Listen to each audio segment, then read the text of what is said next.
বাকি আর কয়েকটা দিন। আগামী 24শে ডিসেম্বর ব্রিগেডে আসছেন প্রধানমন্ত্রী নরেন্দ্র মোদী। লক্ষ্য কণ্ঠে গীতাপাঠ কর্মসূচিতে তিনি যোগ দেবেন।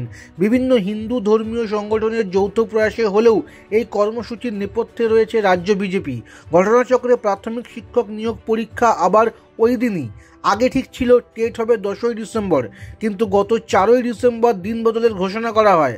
আগে থেকে ঘোষণা করা সত্ত্বেও কেন একই দিনে প্রাথমিক শিক্ষক নিয়োগ পরীক্ষার দিন ফেলা হলো তা নিয়ে ইতিমধ্যেই প্রশ্ন তুলেছে বিজেপি। দিন বদলের আর্জি জানিয়ে হাইকোর্টে আবেদনও করেছে বিজেপি নেতা দিলীপ ঘোষ। তবে আদালতে যেতে চান না আয়োজক সাধু সন্তরা। সংগঠনের সহসভাপতি নির্গুণানন্দ ব্রহ্মচারী বৃহস্পতিবার সাংবাদিক বৈঠক করে মুখ্যমন্ত্রীর কাছে পরীক্ষার দিন পিছিয়ে দেওয়ার আর্জি জানালেন।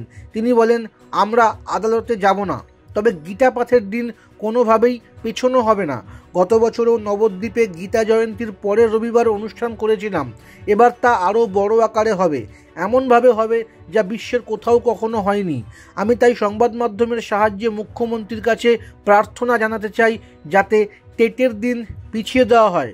প্রসঙ্গত, মোদির পাশাপাশি মুখ্যমন্ত্রী মমতা বন্দ্যোপাধ্যায়কেও ওই কর্মসূচিতে যোগ দেওয়ার আহ্বান জানিয়েছেন আয়োজকেরা।